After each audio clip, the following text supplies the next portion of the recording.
The moment I stepped into her house, I knew I should have turned around. The laughter spilling out into the evening air sounded wrong to me, too alive, too bright for a place that once held so much grief. My hand froze on the gate as a single thought hit me hard: I'm not ready for this. But before I could leave, the door opened, and she was there, smiling softly like she had been waiting for me all along. It had been 3 years since my brother died. 3 years of learning how to breathe without him, how to pretend the empty chair at family gatherings didn't scream his name. His wife, Aisha, had survived him in a way that still amazed me. She didn't collapse. She didn't disappear. She carried on, quietly, bravely, raising their daughter, keeping his memory alive without drowning in it. When she invited me to her birthday party, I almost refused. It felt strange celebrating anything in a house where I once mourned. But something in her message, gentle, personal, almost hesitant, made me say yes. Inside, the house was warm, filled with familiar faces and soft music. Balloons floated near the ceiling, and fairy lights wrapped around the curtains. It looked like a home again, not a shrine to loss. Aisha moved through the room greeting guests, her smile steady but her eyes searching. When they found mine, something shifted. It wasn't joy or sadness, it was recognition, like we both knew this moment mattered more than we were ready to admit. As the night went on, memories crept in through every corner. The couch where my brother used to sit, the kitchen where he once burned tea and laughed it off. I felt like an intruder in my own past. When I finally stepped outside for air, the noise behind me faded, and the night wrapped around me in silence. That's when I heard her footsteps. "I was hoping you'd come," she said, standing beside me, arms crossed lightly as if bracing herself.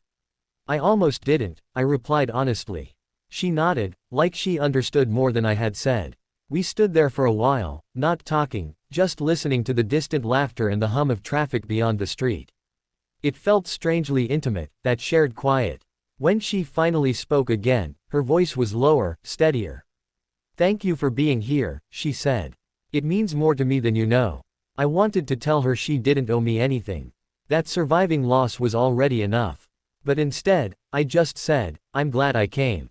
Later, after most of the guests had left and the house settled into a calm hush, she asked if I could stay a little longer. We sat at the dining table with half-finished cake between us, the candles melted into waxy puddles. Her daughter was asleep upstairs. The night felt fragile, like one wrong word could break it.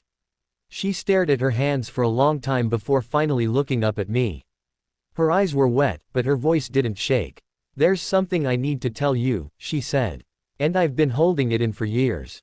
My chest tightened. I didn't know what I expected: gratitude, regret, maybe just grief resurfacing.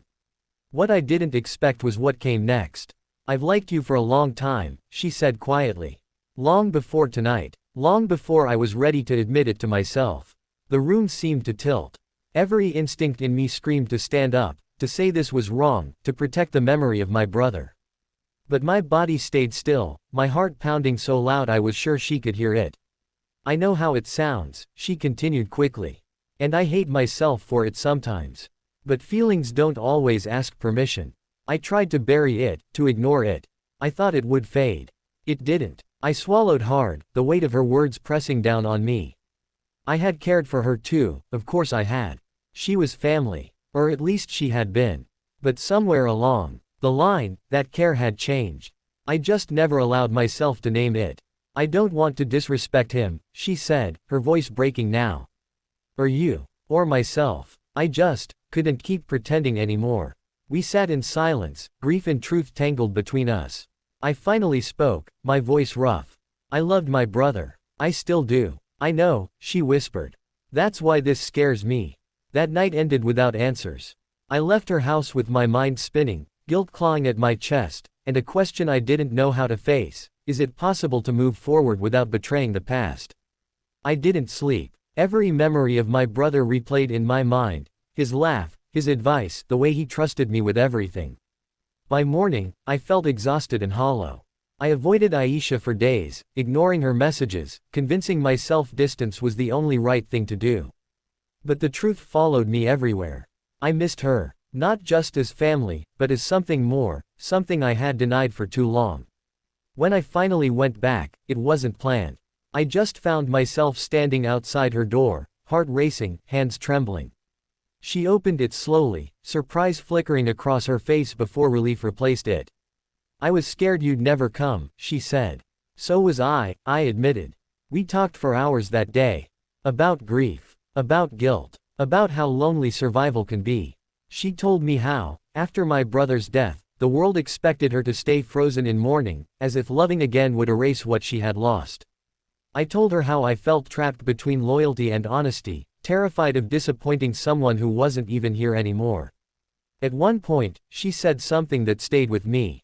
Loving again doesn't mean loving him less. It just means my heart is still alive. That was when I understood. My brother's memory wasn't something fragile I had to guard from happiness. It was something strong enough to coexist with it. He had loved her deeply. And if he were here, I knew, somehow, I knew he would want her to live, not just survive. We didn't rush anything. There were boundaries, tears, moments where doubt crept back in. But there was also honesty, patience, and a quiet kind of hope that felt earned, not stolen. Slowly, carefully, we allowed ourselves to feel without shame.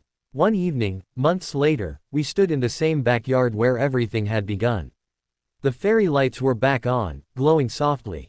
She smiled at me, not the careful smile of someone protecting herself, but the open smile of someone finally at peace.